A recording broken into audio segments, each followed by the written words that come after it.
rechazo y que gane el apruebo. Y por eso nosotros queremos seguir explicando los derechos que están consagrados y no caer en las fake news. Y para eso tenemos aquí a Luis Jiménez, ex convencional constituyente, que me da nervio tener que decirle ex, porque ya no, porque no hay actual.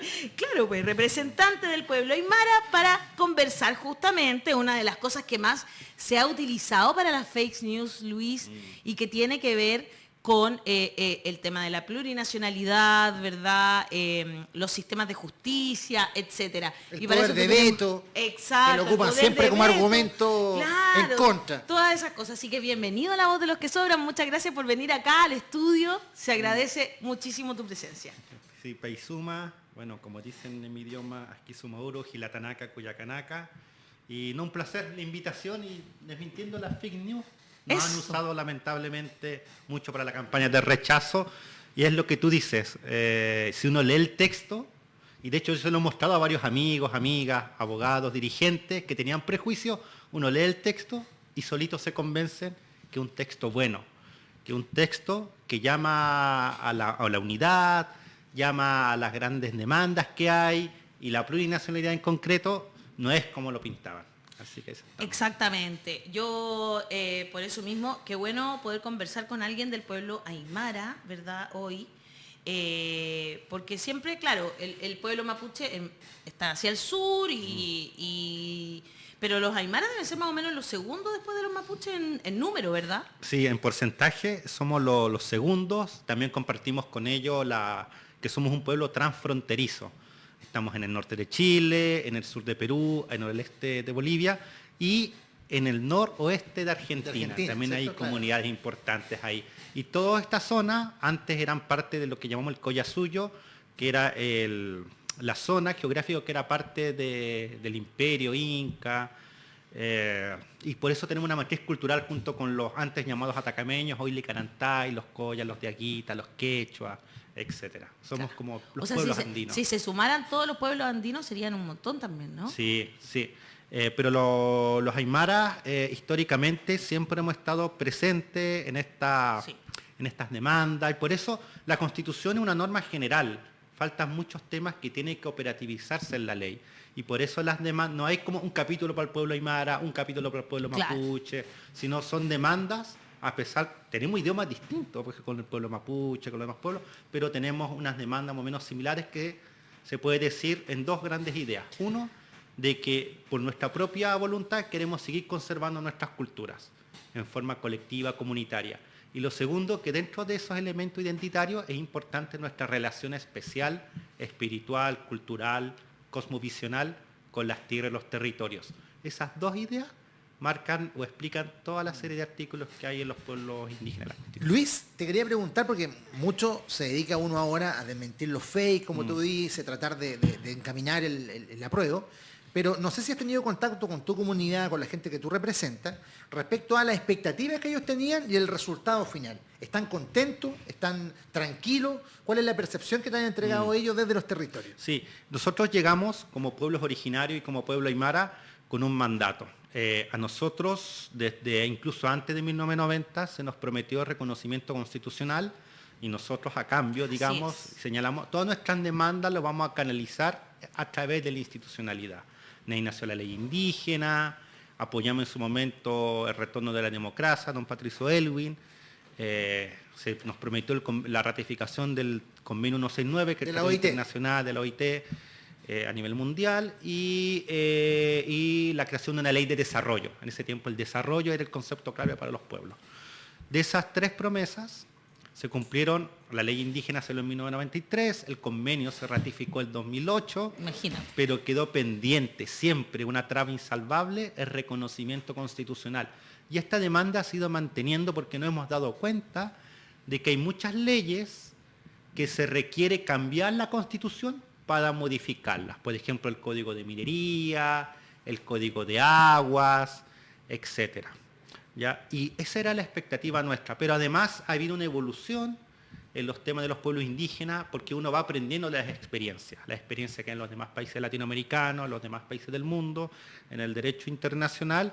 Y este reconocimiento tiene que ir aparejado de algo que se llama derechos colectivos, pero que básicamente responden a estas ideas que ya les señalé. que queremos seguir manteniendo nuestras culturas y se protege especialmente nuestra relación con los territorios, obviamente como son derechos humanos, siempre en el marco de los derechos humanos y ahora se agregó los derechos de la naturaleza. Ya, ese es el marco y nosotros como pueblo aymara creemos que es una buena constitución, abre el pie para más temas, como es una constitución que tenía que alcanzar los 2/3, hay temas que quedaron, otros temas que nos hubiesen gustado que se desarrollaran más, pero entendemos que va a ser la tarea del próximo Congreso que tiene que operativizar, hacer en la práctica todas estas normas.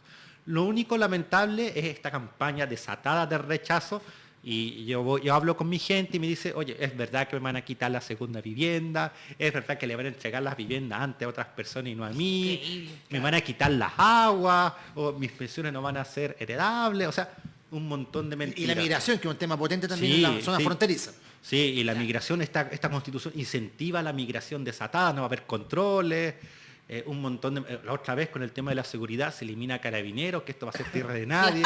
Entonces hay que ir. Es el único tema que está causando mucho ruido, pero ahora, bueno, yo llego ahora a mi territorio el día jueves, y esperamos con la campaña con los demás dirigentes empezar a desmentir y que el texto tiene que hablar por sí solo y no dice nada de lo que ellos señalan.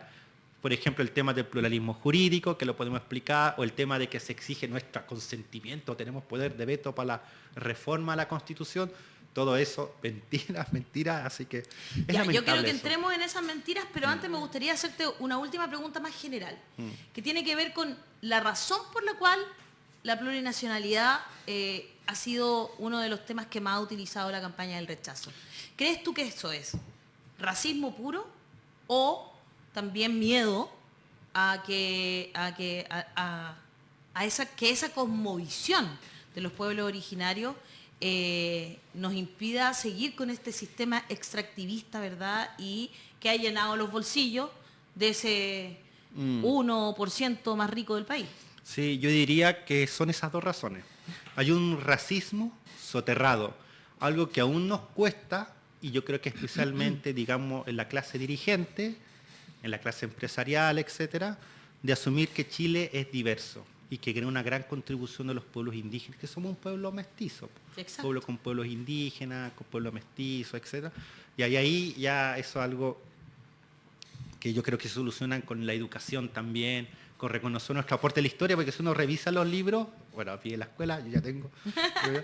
Nosotros, yo me daba cuenta, el pueblo aymara a veces no me salía, y era solamente cuando estudiábamos la prehistoria de Chile. Imagínate. Claro, después, en la colonia, ahí como lo estaban... Ya empiezan a desaparecer. Claro, y ya en la República no existimos para nada.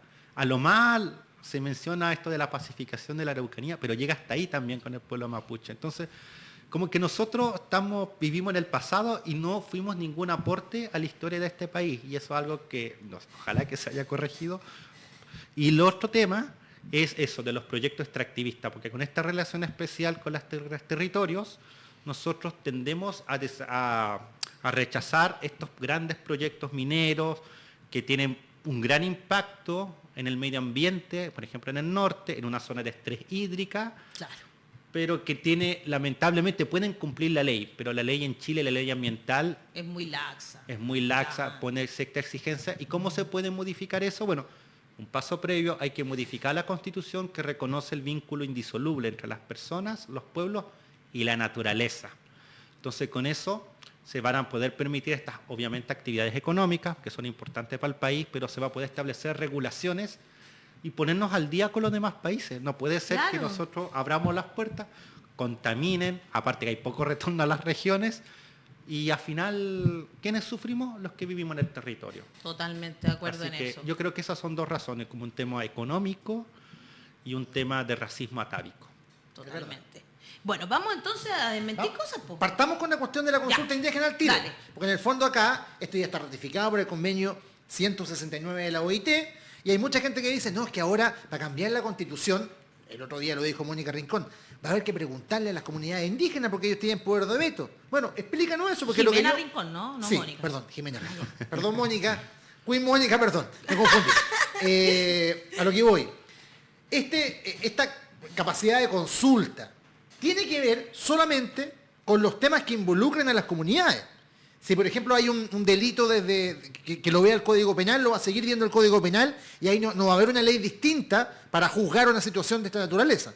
Sí, yo creo que son 3 ideas importantes. La primera es que la regla de reforma constitucional no exige el consentimiento indígena. Perfecto. No le exige. Después, lo que dice Jimena Rincón es que hay que ir a las normas de Estado regional, etcétera, pero uno puede hablar, por ejemplo, con los coordinadores de forma de Estado. Yo he hablado con la Tiare, con la Rosa, nosotros estuvimos en esos debates. Y se menciona consentimiento, pero como un mecanismo de participación de todos los ciudadanos en las decisiones públicas dentro de un Estado regional. Por ejemplo, un ordenamiento territorial. Es una clara medida regional. La decisión de la vocación productiva del territorio, de la región, esas son medidas que deben ser con participación ciudadana, consulta y consentimiento. Es una primera idea.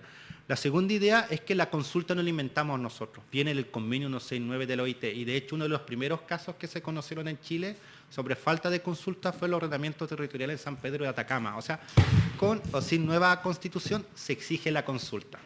¿Ya? Y lo tercero es que efectivamente las reformas constitucionales que puedan afectar derechos de los pueblos indígenas deben ser consultadas, pero eso ya se exige con el convenio 169.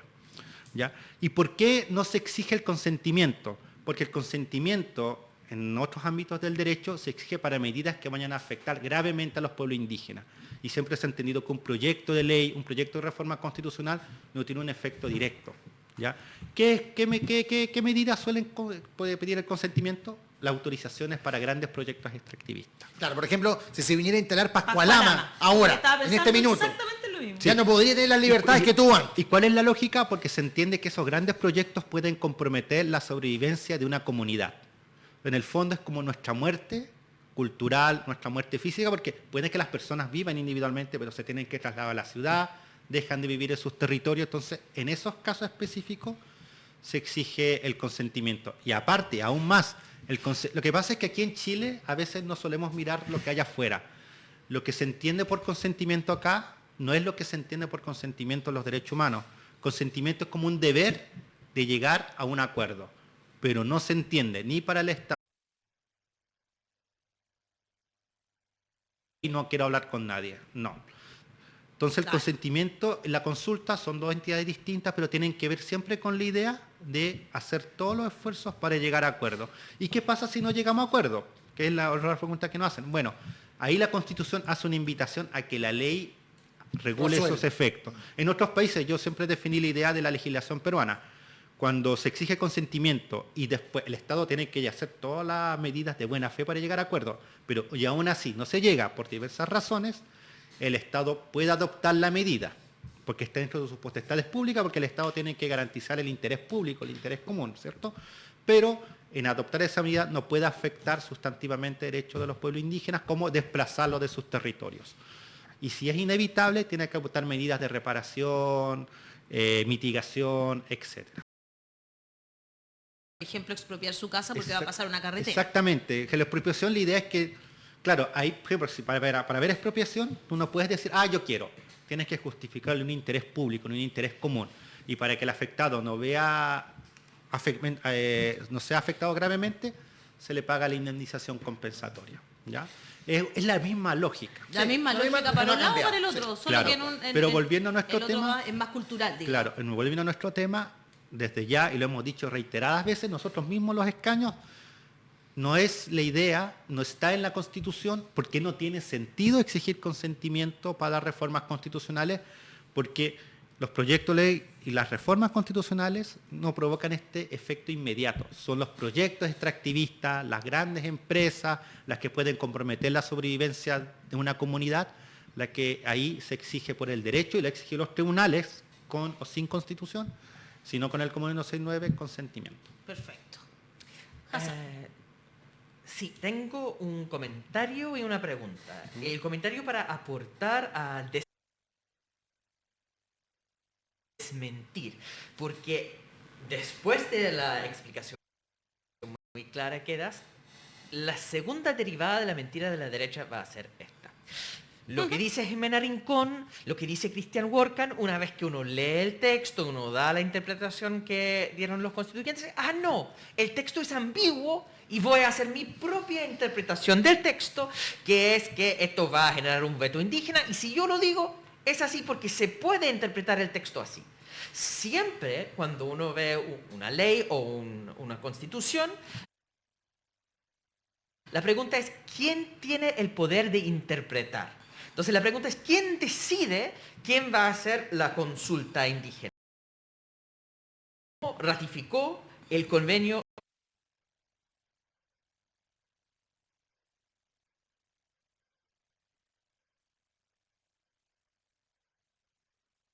proyectos de extractivismo sin hacer la consulta. Y puesto que no hay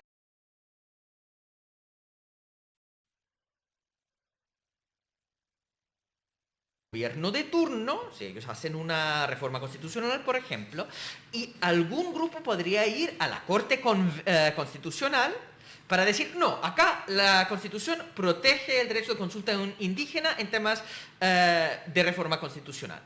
¿Y ahí qué ocurre?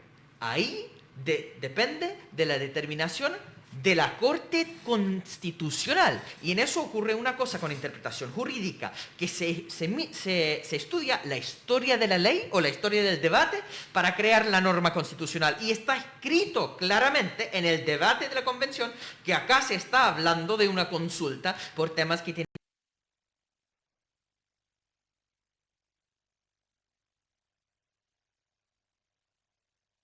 de reformas constitucionales, y si lo dicen dentro de la convención y está en la historia del debate, eso guía la interpretación de la Corte encargada de hacer esa interpretación. Entonces no hay una interpretación ambigua de esto. No depende de lo que dice Jimena Rincón, no depende de lo que dice Christian Workan, no depende de las noticias falsas de esos defensores de los privilegios. Hay interpretaciones ambiguas acá. La consulta indígena se hace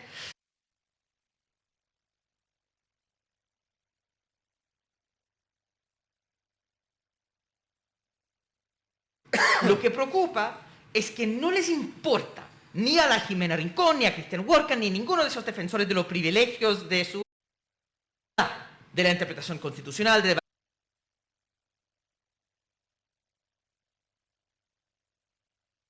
el rechazo. Y en un debate que no es con altura de miras, que se basa en la mentira impuesta por los medios,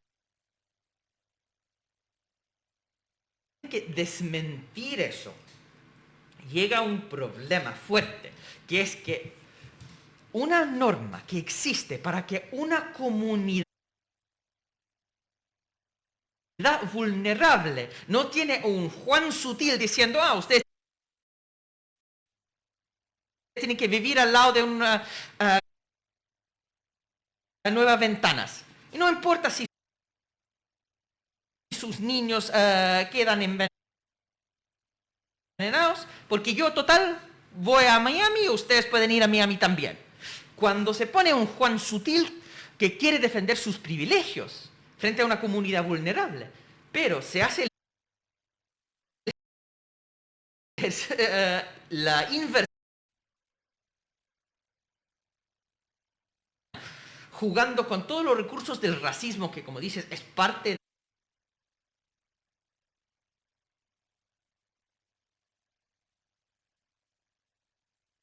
me entiendo cómo se logra hacer entrar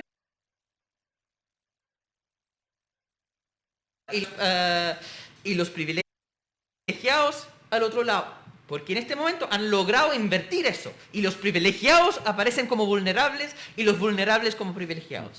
Eso es un trabajo bien difícil de invertir. No, es muy, yo estaba comentando que es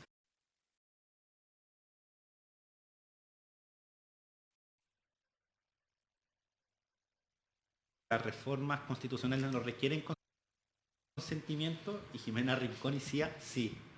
Es como raro, es como el mundo al revés, pero es que tal como tú dices, nosotros dejamos en claro en el debate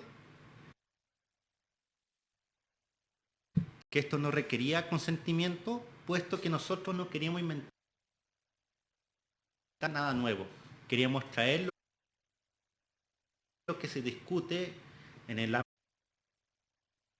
ámbito de los derechos humanos a Chile y como ponerlo al día. Y en el ámbito internacional no se exige consentimiento para las reformas legales ni para las constitucionales. Me acuerdo que en 2009 Chile, bueno, como varias veces iba a haber un proyecto de reforma constitucional y ya en ese momento, con la Constitución del 80, ya la Biblioteca del Congreso Nacional sacó un informe señalando que esa reforma requería consulta porque era reconocimiento constitucional con la Constitución vigente. Por lo tanto, la nueva Constitución no innova en ese aspecto. La consulta va no por la Constitución, sino por el convenio 69. Claro. Y ahí la pregunta es si afecta o no afecta, y tal como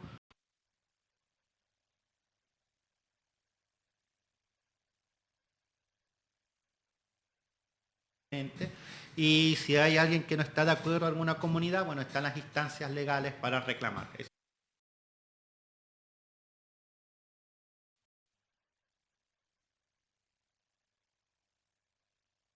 Mucho drama en eso.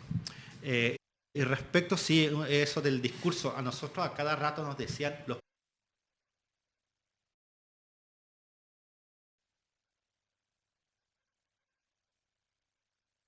molesto,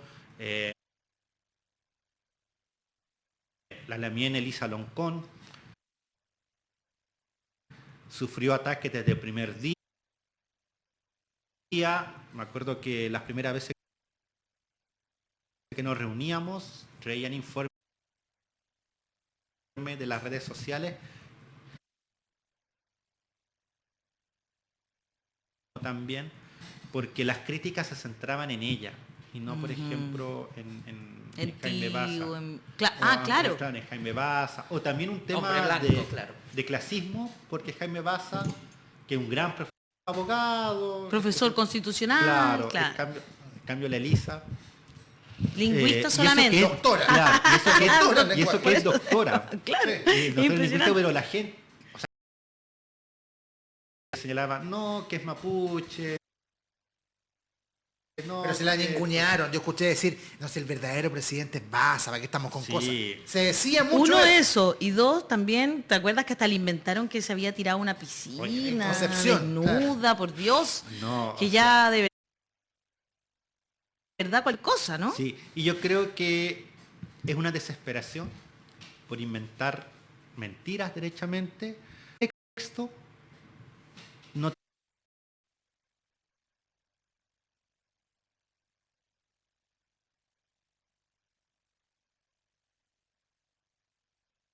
constitucional para cambiar en el futuro cuando haya una mayoría política, pero el texto por sí mismo, yo de hecho invito a leer a la gente, a las comunidades, uno lee el texto y se da cuenta que son muchos de los temas que venimos conversando hace tiempo. Es una constitución que mira al siglo XXI y no al siglo XX de la Guerra Fría, representado por un grupito de personas, y yo creo que el temor definitivamente de este grupo privilegiado es que la constitución que nosotros trabajamos viene a distribuir poder político, como dicen, viene a quitarle poder a los que más tienen, a distribuirlo en la gente, en la protección de la naturaleza, en los derechos sociales, y eso les tiene aterrados. Yo creo que ese es el tema. Esa es la verdad. Tienen argumentos, o sea, eso es muy, pero muy cierto. Marcos Coya dice, la Fundación nuevamente tiene circulando un video basado en el artículo 322 de la nueva Constitución, diciendo que les niñes chilenos serán juzgados por la ley indígena.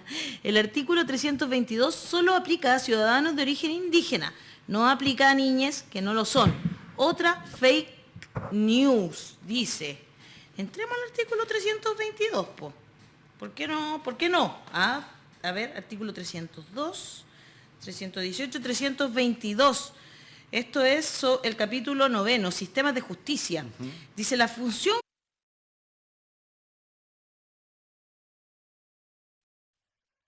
jurisdiccional se define en su estructura, integración y procedimientos conforme a los principios de plurinacionalidad, pluralismo jurídico e interculturalidad. Cuando se trate de personas indígenas, los tribunales y sus funcionarios deberán adoptar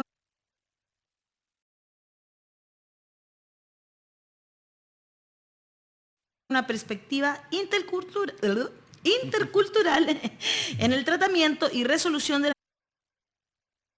debidamente en consideración las costumbres, las tradiciones, los protocolos y los sistemas normativos de los pueblos indígenas conforme a los tratados e instrumentos internacionales de derechos humanos de los que Chile es parte.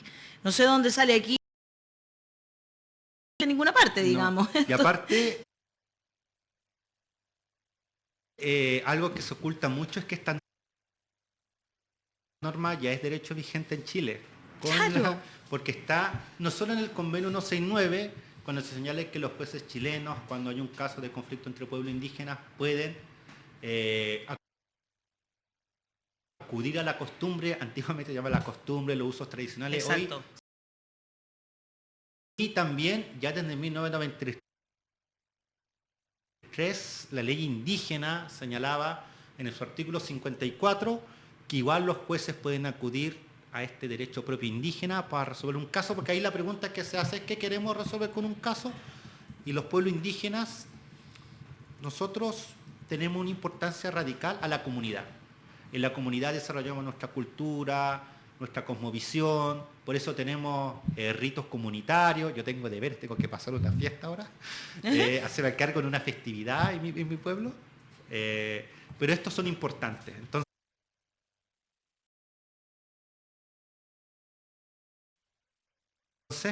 lo que se quiere decir con eso es que nosotros, al resolver un conflicto, además de reparar al afectado, queremos que se mantenga la paz social, la paz de la comunidad. Y por eso se acude muchas veces, en caso de conflicto intracomunitario, a la costumbre indígena, porque nosotros tenemos esta práctica. Y ahí la norma, para evitar temores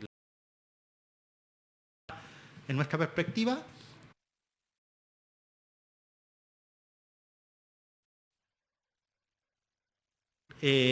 afectarlo es,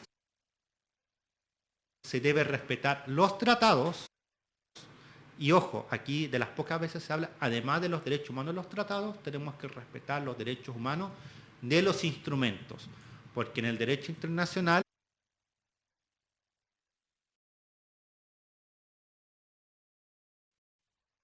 muchos derechos humanos no están en tratados internacionales, sino en instrumentos o declaraciones. Por lo tanto, nosotros estamos siendo bien garantistas en ese sentido, porque los pueblos indígenas venimos a solucionar esos conflictos siempre con la paz social, pero debemos respetar los derechos de todas y todas. Y así lo ha señalado, por ejemplo, Rosa Catrileo, Tiara Aguilera, cuando nos sacan en cara esto de la ley Pascua, o los acuerdos preparatorios en el sur, por la violencia intrafamiliar, que eso no lo pedía el pueblo mapuche, no lo pedía el pueblo Rapa Nui, fue una mala interpretación de la Defensoría, pero por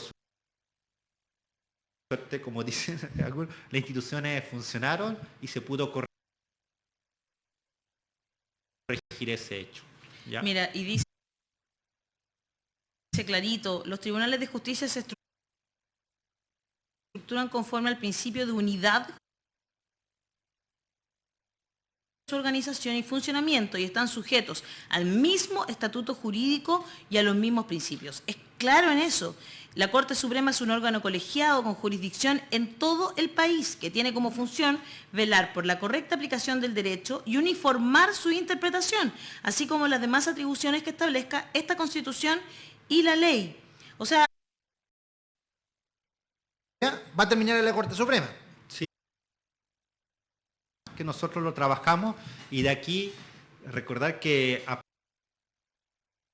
aparte de los colectivos, digamos, del apruebo, concurrieron con sus votos parte de la derecha, que fue, no sé si RN, con COSI, Labra, mayor, ellos también votaban a favor de esta norma, y una norma que incluso innova un poco porque en los otros países donde hay pluralismo jurídico, como Estados Unidos, Canadá, Ajá. la Corte Suprema. Esto es algo que se dejó en Chile porque creemos importante señalar que aquí no hay justicias paralelas, sino hay distintas formas de resolver conflictos, como está la justicia vecinal, la justicia civil, la justicia tributaria, está la justicia indígena, y todos, en caso de que alguien vea afectados sus derechos por la resolución de estos casos, va a terminar siempre en la Corte Suprema como garantía. ¿Ya? Y es lo que nosotros, hablando de pluralismo jurídico, ¿cuál fue la idea detrás? La idea detrás fue que practicando esta justicia comunitaria en ciertos ámbitos, como los conflictos vecinales,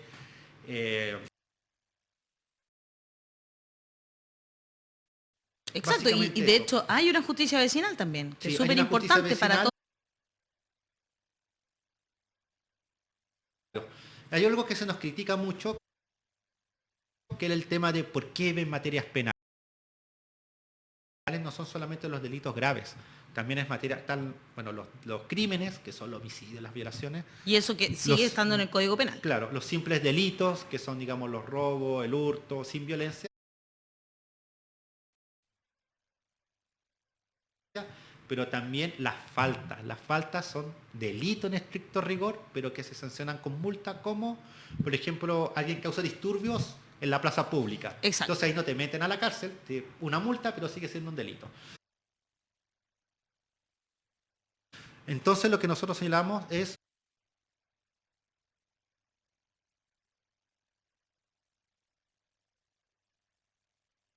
en mi pueblo, en el pueblo Aymara, cuando había un delito grave se enviaba a la justicia ordinaria, ¿ya? Lo que se resolvía era, por ejemplo, conflictos de deslindes. Yo tengo un vecino que dice, el límite es ese cerro. Claro. Entonces, ay, pero el cerro aquí, el cerro allá, la punta, ahí lo resolvía, por ejemplo, la autoridad, escuchando ambas partes, porque había que llegar a un...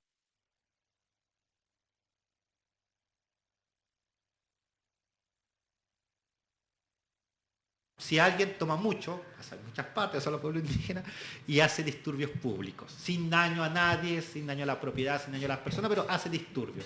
Eso pero se castiga con multa. Esos temas, el anteproyecto de la ley indígena también se lo entregaba a la justicia indígena. Entonces recuperamos esa norma, o sea, no estamos tampoco avanzando en nada nuevo. Y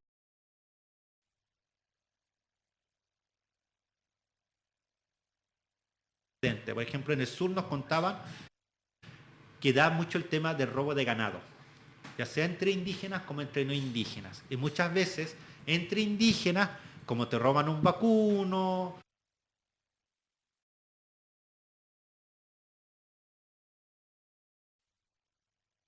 son delitos de poca entidad, se enviaba al Ministerio Público y la impunidad. Entonces, muchas veces se reclama porque no resolvemos la usanza indígena, que si la autoridad acredita, obviamente, que alguien se llevó el ganado de otro, qué sé yo, se escucha ambas partes, la familia, y dice que yo puedo devolverte el vacuno y pagar una multa, que son las sanciones típicas del derecho indígena. Muy bien. Entonces, pero esos temas no quedó en la Constitución, se va a dejar a la ley. Exacto. ¿Ya? Porque aquí tuvimos un año. También hay que recordar que eran muchos los temas complejos y por lo tanto lo que señalamos es con tiempo, con mesura, la ley va a determinar qué temas se va a discutir en la justicia indígena, pero tal como decía acá, queda en la historia de todos los escaños que delitos graves, robo con violencia, homicidio, asesinatos, violaciones. no lo conoce la justicia indígena, no lo demandamos nosotros. Claro. Nunca lo hemos demandado. Y no quedó así. Y no quedó Y, así. y aparte, esta misma idea original que yo les señalé.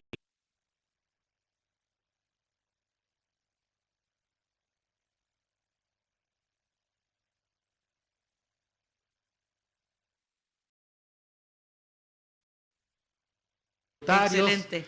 Y hay un tema que yo sé que lo han sacado, delitos de terrorismo, por ejemplo. Los delitos de terrorismo indígena y malamente lo puede conocer. Son temas complejos. Perfecto. Que lo va a tener que conocer la justicia ordinaria y eso se va a encargar la futura ley en el Congreso. Nosotros vamos a, lo que queremos, aspiramos es los casos que conocíamos, que ahora lamentablemente muchas veces lo tenemos que resolver como reconocimiento institucional.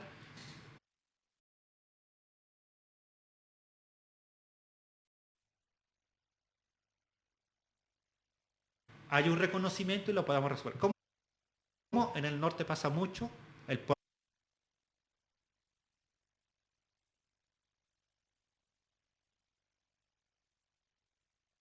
procesado a gente por porte de uso de coca, porque según la ley de estupefaciente, una materia prima para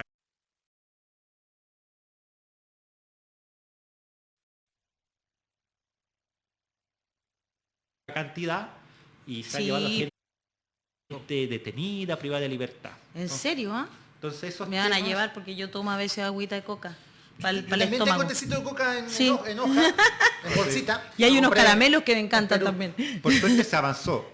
Y eso, Sí. lo que se reconoció en el Convenio 69, se está reconociendo en la Constitución, pero ya es derecho vigente. Los tribunales, por suerte, rectificaron. El Ministerio Público también le llegó un tirón de oreja. Y ya no hay eso. Además, Muy bien. Quedó clarísimo. Creo que ya no podríamos... Luis Jiménez, muchas gracias por estar esta mañana aquí en La Voz de los que Sobran. No, muchas gracias a ustedes, como decimos ahí, Paisuma o Yuspagarpa, y de nuevo la invitación a la gente, lean el texto, coméntenlo, Eso, debátenlo, sí, en sus juntas de conversémoslo. vecinos, Tal sindicatos, cual. comunidades. Y esa es la invitación, y para aquí estamos, y como siempre, Muchas con esto una gracias. cuestión que mira al futuro.